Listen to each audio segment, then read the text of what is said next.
Video की शुरुआत एक सिनेमैटिक और रॉ प्रोसेस से होती है। यहाँ प्राकृतिक अगेट यानी मानव पत्थरों को नदी के बहते पानी में धोया जाता है। इन चमकदार पत्थरों को एक खास मिट्टी के बर्तन में भरकर जमीन के अंदर बनी भट्टी में 1200 डिग्री सेंटीग्रेड की भयंकर गर्मी दी जाती है।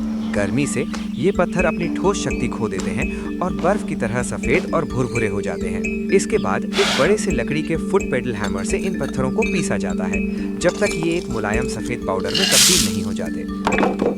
वीडियो के इस हिस्से में दिखाया गया है कि कैसे अगेट माउनाओ के पत्थरों को भट्टी में तपन देने के बाद उन्हें कूट कर सफेद पाउडर में तब्दील कर दिया जाता है।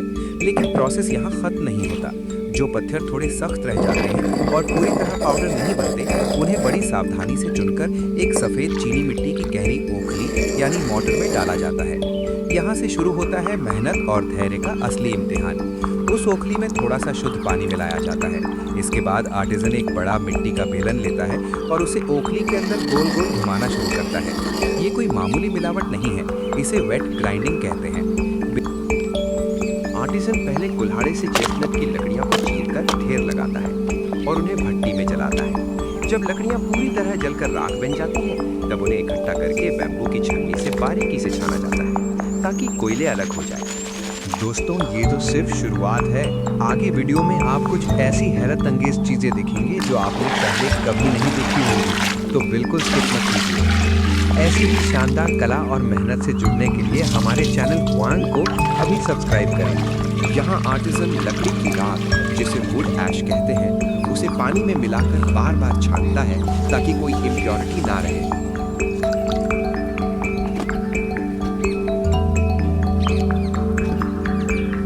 सबसे पहले जो आगेट का सफेद घोल ओखली में तैयार हुआ था, उस सारे सफेद पानी को एक शुद्ध सफेद सूती कपड़े मसलिन क्लॉथ में धीरे धीरे पलटा जाता है। जब सारा घोल भर जाता है तो आर्टिजन उस कपड़े के मुंह को एक मजबूत रस्सी से बांधकर एक पोटली बना लेता है। इस पोटली को बाहर एक पेड़ की टहनी पर लटका दिया जाता है ताकि एक्स्ट्रा पानी धीरे धीरे टपक कर निकल जाए और अंदर सिर्फ एक गाढ़ा पेस्ट बच जाए। ठीक इसी तरह जो लकड़ी की राख मटके में पानी के अंदर भिगो कर रखी गई थी, उसे भी प्रोसेस किया जाता है। आर्टिजन मटके का सारा धुंधला पानी निकालकर उस नीचे बैठी हुई राख को एक दूसरे सफेद कपड़े पर निकालता है। इस राख वाली पोटली को भी रस्सी से कसकर बांधा जाता है और आगेट वाली पोटली के पास ही थमा दिया जाता है। कई घंटों तक धूप और हवा में लटके रहने से इनका सारा फालतू पानी निकल जाता है। आर्टिजन मिट्टी के एक बहुत बड़े ढेर को पॉटर्स व्हील के ठीक बीच में जोर से पटकता है। व्हील तेजी से घूमने लगता है और आर्टिजन अपने दोनों हाथों को गीला करके मिट्टी को ऊपर की तरफ खींचता है और फिर नीचे दबाता है। इसे सेंटरिंग कहते हैं। ये देखने में जितना आसान लगता है, इसमें प्रो लेवल की ताकत और बैलेंस लगता है। जब मिट्टी पूरी तरह सेंटर हो जाती है तो आर्टिसन उसे काट काट कर कप्स बनाना शुरू नहीं करता, बल्कि उसी एक बड़े माउंट से एक एक करके कप्स निकालता है। वो अपनी एक उंगली से मिट्टी के ऊपर एक छोटा सा गड्ढा करता है और मिट्टी को धीरे धीरे फैलाकर कप की दीवारें वॉल्स खड़ी करता है। उसके हाथों की मूवमेंट इतनी स्मूथ है कि कुछ ही सेकंड्स में मिट्टी एक खूबसूरत कप का आकार ले लेती है। आर्टिसन एक कप बनाता है, उसे एक बारीक धागे वायर से व्हील से अलग करता है और एक लकड़ी के बोर्ड पर रख देता है। लेकिन यहाँ हैरानी की बात यह है कि वो सैकड़ों कप्स बनाता है। वीडियो में हम देखते हैं कि कैसे वो बोर्ड एक एक करके कप से भरते जा रहे हैं। हर कप की ऊंचाई, उसकी मोटाई और उसका घेरा डायमीटर बिल्कुल बराबर है, जैसे किसी मशीन ने बनाए हो। जब मिट्टी के कप्स हवा में थोड़ा सूख कर लेदर हार्ड हो जाते हैं, तब आर्टिजन उन्हें वापस व्हील पर लाता है। ये एक बेहद नाजुक काम है। वो एक कप को व्हील के ठीक बीच में उल्टा यानी अपसाइड डाउन रखता है। व्हील तेजी से घूमने लगता है और आर्टिजन एक तेज धार वाले लोहे के औजार यानी ट्रिमिंग टूल से कप की एक्स्ट्रा मिट्टी को छीलना शुरू करता है। मिट्टी की बारीक परतें यानी शेविंग्स बिल्कुल किसी रिबन की तरह उतरती हैं और कप का फुट रिंग यानी नीचे का हिस्सा एकदम साफ और परफेक्ट निकल कर आता है। लेकिन असली कला इसके बाद शुरू होती है, डिजाइन कार्विंग। आर्टिजन हर एक कप को सीधा करता है और व्हील की रफ्तार को कंट्रोल करते हुए एक बारीक औजार से कप की सतह पर बैम्बू के जॉइंट्स जैसा डिजाइन बनाता है। वो हर कप के बीच में दो बारीक लकीरें उखेड़ता है जो उसे एक असली बैम्बू के टुकड़े जैसा लुक देती हैं। डिजाइन तैयार होने के बाद आर्टिजन हर एक कप को मिट्टी के बड़े गोल डिब्बों में रखता है, जिन्हें सैगर्स कहते हैं। फिर वो इन भरी हुई सैगर्स को उठाकर भट्टी यानी किल्न के अंदर एक के ऊपर एक जमाता है। जब भट्टी पूरी भर जाती है तो वो ईंटों और गीली मिट्टी से भट्टी का मुंह पूरी तरह सील कर देता है। अंत में वो नीचे से आग जलाता है ताकि 800 डिग्री सेल्सियस पर कप्स पककर मजबूत हो जाए। ये आग पूरी रात जलती है और आर्टिजन वहीं बैठकर इसकी निगरानी करता है।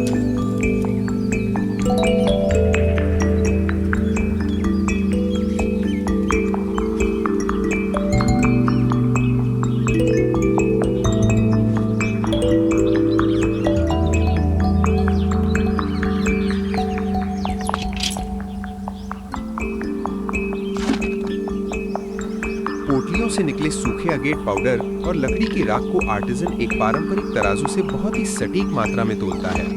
इसके बाद वो इसमें एक और खास पीला पाउडर यानी येलो मिनरल भी तोलकर मिलाता है। इन तीनों को एक बड़े मिट्टी के बर्तन में डालकर ऊपर से शुद्ध पानी मिलाया जाता है। अंत में इस पूरे घोल को वापस चीनी मिट्टी की ओखली में डाला जाता है और बेलन से घंटों तक भिगोया जाता है ताकि ग्लेज बिल्कुल एक सा और चमकदार बन सके। भट्टी की तपिश धीरे धीरे ठंडी होने के बाद आर्टिजन बड़े धैर्य के साथ एक एक ईंट को हटाना शुरू करता है। दरवाजा खुलते ही भट्टी के अंदर की राख और गर्मी का एहसास होता है। वो अपने हाथों से भारी और गर्म सैगर्स को एक एक करके बाहर निकालता है। इन डिब्बों को खोलते ही अंदर से वो कच्चे कप्स अब सफेद और ठोस यानी बिस्क रूप में निकलते हैं। इन्हें बाहर निकालने में बहुत समय लगता है क्योंकि हर कप को टूटने से बचाना होता है। आर्टिजन हर कप को कपड़े से साफ करता है ताकि ग्लेज लगाने से पहले कोई धूल ना रहे। अब शुरू होता है सबसे नाजुक चरण, फाइनल ग्लेजिंग। आर्टिजन के पास अगेट और मिनरल्स का वो नायाब पीला हरा घोल रखा है। आर्टिजन एक एक कप को चिमटी से पकड़ता है और उसे घोल में पूरी तरह डुबोता है। वीडियो में दिखाया गया है कि आर्टिजन के पास एक मिट्टी का छोटा चूल्हा है जिसमें हल्की हल्की आंच यानी कि वार्म कोल्स जल रही हैं। वो हर कप को डुबोने से पहले और बाद में इस हल्की गर्मी के ऊपर रखता है। इसका मकसद ये है कि कप की सतह गर्म रहे जिससे ग्लेज का घोल मिट्टी के पोर्स में तुरंत समा जाए और परत बिल्कुल एक सा यानी इवन चढ़े। आर्टिजन मिट्टी के बड़े गोल बर्तन सैगर्स लेता है और उनके तल बॉटम में काली राख ग्रेन हस्क की एक बारीक और बराबर परत बिछाता है।